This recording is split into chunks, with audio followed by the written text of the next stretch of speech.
नमस्कार, मैं पूजा शर्मा और आप देख रहे हैं इंडिया नाउ। 2020 विधानसभा चुनाव के बाद से ही लगातार बिहार की राजनीति में गहमागहमी बनी हुई है। चाहे विधानसभा सत्र में पक्ष और विपक्ष के बीच के झगड़े हो या फिर कोरोना, चाहे लालू यादव का जेल से छूटना हो या फिर पप्पू यादव का जेल जाना, सियासी गलियारों में खूब धमाचौकड़ी मची हुई है। और वहीं अब ताजा मामला जो कि बिहार के सियासी गलियारों में फिर से चर्चा का कारण बना हुआ है, वो है लोजपा में फूट। लोजपा में चिराग को बुझाकर चाचा पशुपति पारस खुद रोशन होने लगे। इस पर जदयू के अध्यक्ष आरसीपी सिंह ने भी बड़ा बयान दिया है। इसी सब के बीच जदयू राज्यसभा सांसद आरसीपी सिंह ने भी बयान दिया और कहा कि लोजपा पार्टी के टूट का कारण चिराग पासवान है। चिराग ने जैसा किया उन्हें वैसा ही मिल रहा है। चिराग को बिना मेहनत किए हुए पार्टी तो मिल गई, लेकिन वो पार्टी संभालने लायक नहीं है। देखिए, एक कहावत है, as you sow will you reap. जो बोइएगा आप जानते हैं, स्वर्गीय रामविलास पासवान जी देश के बहुत सम्मानित नेता थे। उन्होंने इस पार्टी की स्थापना की थी और 2020 के चुनाव में आपने देखा कि बिहार में जो एनडीए गठबंधन था, जनता दल यू भारतीय जनता पार्टी योजना, बहुत शानदार ढंग से हम लोगों का कोऑर्डिनेशन था। हम लोगों ने चुनाव लड़ा और 40 में से 39 सीटें मिली। परफेक्ट कोऑर्डिनेशन हम लोगों का। रामविलास जी की तबीयत खराब हुई। 2000 आपने देखा कि 20 का जो हमारा असेंबली का चुनाव हुआ, उसमें जो उनके पार्टी को नेतृत्व दे रहे थे, उनका कैसा खराब रवैया, किस प्रकार की रणनीति उन्होंने बनाई, किस प्रकार से एनडीए को डैमेज किया। तो स्वाभाविक है कि अगर आपके मन में कुछ इस तरह की बात रहेगी तो उसका तो परिणाम आएगा। और साथ ही आप जानते हैं कि लोक जनशक्ति पार्टी में स्वर्गीय रामचंद्र पासवान जी का, उनके भाई पशुपति पारस जी का और भी जितने साथी हैं, सब लोगों का एक योगदान रहा और सब लोग पुराने अनुभवी सब राजनीति थे।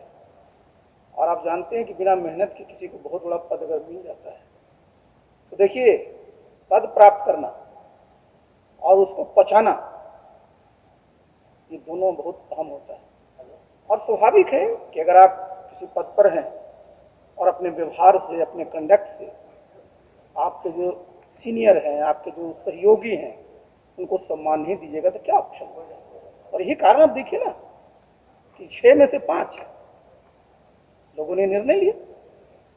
ये तो मैंने बताया ही कि जो यहाँ विधानसभा के चुनाव में जिन्होंने जिस प्रकार की नीति अपनाई, उससे लोग नाराज थे।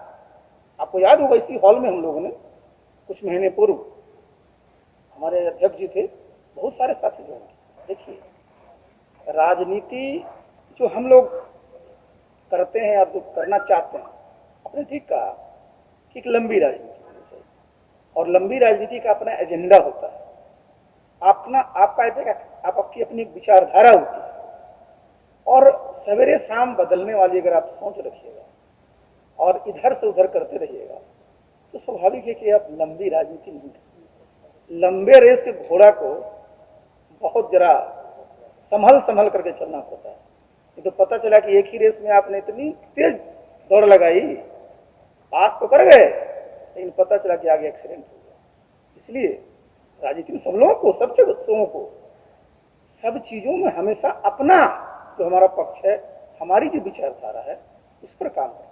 सर, दिल्ली में अभी उन्होंने कहा, बात कर रहे हैं कि सारे लोग जदयू में आएंगे, क्या केंद्रीय मंत्रिमंडल में उनको जगह भी अब मिलेगी? देखिए, आपने 2-3 सवाल एक ही साथ पूछते हैं। जहाँ तक केंद्रीय मंत्रिमंडल का सवाल है तो मैंने 2 दिन बता चुका, उसमें कुछ करने की आवश्यकता नहीं। जब भी विस्तार होगा हम लोगों ने बता ही दिया उस चीज़ में।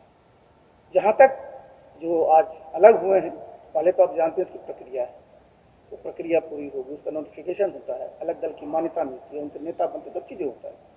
उसके बाद हर एक पार्टी का अपना संविधान होता है, उस संविधान के अनुसार आगे की कार्रवाई होती है, समझे ना। और आप जानते हो तो एनडीए के हिस्सा रहे हैं और एनडीए में हम लोग तो 2 ही लोग ना हैं, बीजेपी और जेडीयू है। दोनों जगह जहां जाएंगे स्वागत होगा। तो इसी बात पर हम के प्रवक्ता डॉक्टर दानिश रिजवान ने फोन पर पशुपति पारस को बधाई भी दे डाली। रिजवान ने पशुपति पारस को लोजपा के राष्ट्रीय अध्यक्ष व संसदीय दल के नेता बनाए जाने को लेकर बधाई दी है। तो वहीं पारस ने भी खूब कहा कि हम सब मिलकर बिहार एनडीए को आगे बढ़ाएंगे। जो लोग माननीय मुख्यमंत्री नीतीश कुमार जी को अनाप शनाप और अनर्गल बातें कहते हैं, उनके लिए आज बड़ी सीख मिली है। लोक जनशक्ति पार्टी के टूट ने यह बता दिया है कि नीतीश कुमार जी के खिलाफ साजिश रचने वाले लोग कभी कामयाब नहीं हो सकते। उनका खुद का घर नहीं संभल सकता तो वो दूसरों की तरफ कभी भी पत्थर ना फेंकें। आज का दिन निसंदेह बिहार की राजनीति के लिए ऐतिहासिक दिन है। चिराग पासवान जी की पार्टी की टूट ने एक बात को साबित कर दिया कि उनकी तानाशाही से सारे लोग परेशान थे। हमारी पूरी शुभकामनाएं हैं पशुपति पारस जी को और हमें उम्मीद है कि वो केंद्र में मंत्री बनेंगे और निसंदेह बिहार के विकास के बारे में सोचेंगे। एक बार पुनः पशुपति पारस जी को बहुत बहुत बधाई और शुभकामनाएं कि आप पर बिहार की जनता वैसे ही भरोसा कर रही है, लोक जनशक्ति पार्टी के कार्यकर्ता वैसे ही भरोसा कर रहे हैं जैसे रामविलास पासवान जी पर किया करते थे। आज एक बात साबित हो गई कि चिराग ने अपने ही बंगले में आग लगा दिया।